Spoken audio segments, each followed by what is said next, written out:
नमस्कार दोस्तों, स्वागत है आपका आपके अपने यूट्यूब चैनल पर। दोस्तों, दुनिया में चीन अमेरिका की जगह लेना चाहता है, फिर चाहे दुनिया ही खतरे में क्यों न पड़ जाए।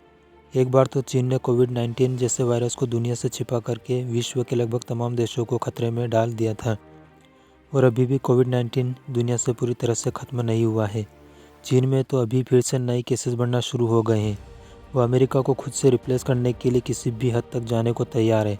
कोविड की वजह से चाइना के कई शहरों में सख्त लॉकडाउन लगा हुआ है और इस लॉकडाउन की वजह से वहाँ के लोग आंदोलन कर रहे हैं इस लॉकडाउन के खिलाफ। सभी जानते हैं कि अगर चीन अमेरिका को रिप्लेस करके सुपर पावर बनता है तो यह न केवल चीन के पड़ोसी देशों के लिए बल्कि यह पूरी दुनिया के लिए चिंता का विषय है। कई एक्सपर्ट तो कोविड को भी नेचुरल वायरस नहीं मानते, बल्कि वे मानते हैं कि यह कोविड चीन ने अपनी लैब में तैयार किया था और चीन ने यह कोविड जैविक हथियार के रूप में इस्तेमाल करने के लिए बनाया था, लेकिन यह लैब से लीक हो गया और चीन के साथ साथ पूरी दुनिया में फैल गया। चीन की इस बेवकूफ़ी की वजह से दुनिया के लाखों लोगों को अपनी जान गंवानी पड़ी। कुछ महीने पहले एक खबर आई थी कि पाकिस्तान भी ऐसा ही जैविक हथियार चीन की मदद से अपने देश में तैयार कर रहा है। अगर पाकिस्तान कोई जैविक हथियार बना रहा है तो 100% चांस है कि वह इस हथियार को भारत के खिलाफ ही इस्तेमाल करने के लिए बना रहा है। अगर चीन अमेरिका जैसा विकसित देश बनता है तो भारत को खतरा ही खतरा है। चीन को सुपर पावर के रूप में केवल वही देश देखना चाहते हैं जो अमेरिका को अपना शत्रु मानते हैं। चीन अमेरिका को रिप्लेस करने के लिए न केवल इकोनॉमिकली तैयार हो रहा है बल्कि सैन्य शक्ति के लिहाज से भी खुद को रैपिडली तैयार कर रहा है। इसका खुलासा हुआ पेंटागन की एक रिपोर्ट में।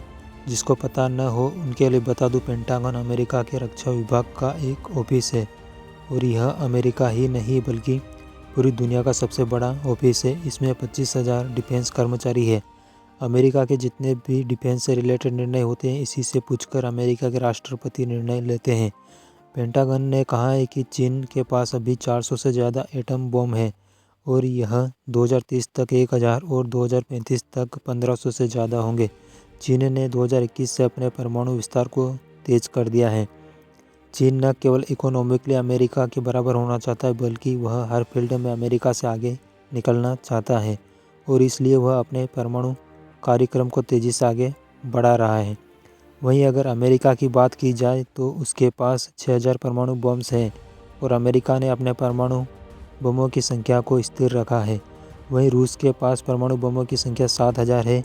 रूस भी अपने परमाणु बमों की संख्या को नहीं बढ़ा रहा है। वहीं अगर बात की जाए भारत के पड़ोसी देश पाकिस्तान की तो उसके पास भारत से ज़्यादा एटम बम्स है। उसके पास 170 है, वहीं भारत के पास 160 है।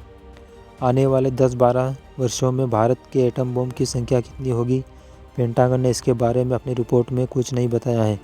इस रिपोर्ट के बाद भारत को भी अपने परमाणु कार्यक्रम के बारे में सोचना पड़ेगा। चीन के साथ बैलेंस बनाए रखने के लिए भारत को भी मजबूरन अपने एटम बम की संख्या में वृद्धि करनी पड़ेगी अगर पेंटागन की रिपोर्ट सही साबित होती है तो। केवल पाकिस्तान, नॉर्थ कोरिया जैसे देशों को छोड़कर चीन के सभी पड़ोसी देशों के साथ साथ अमेरिका के लिए भी चिंता का विषय है। अभी भारत को छोड़कर चीन के किसी भी नेबरिंग एनिमी कंट्री के पास एटम बम नहीं है। अनफॉर्चुनेटली किस कंट्री के पास एटम बम होने चाहिए इसका दुनिया में कोई मानदंड नहीं है। चीन का तो कई वर्षों से लगभग अपने सभी पड़ोसी देशों से बॉर्डर को लेकर विवाद है। चीन कई देशों के अंदरूनी हिस्से पर अपना दावा करता है, न केवल कुछ हिस्से को बल्कि ताइवान नाम के देश को तो पूरे देश को ही चीन अपना हिस्सा मानता है। इसको लेकर अमेरिका और चीन दोनों आमने सामने हैं। इसके उलट अमेरिका अपने पड़ोसी देशों के हिस्से पर अपना हक नहीं जताता है। अमेरिका के सुपर पावर रहने से भारत को चीन को काउंटर करने में मदद मिलती थी। दोस्तों, इस वीडियो में इतना ही। अगर वीडियो पसंद आए तो वीडियो को लाइक कीजिए और प्लीज़ चैनल को सब्सक्राइब कीजिए। धन्यवाद।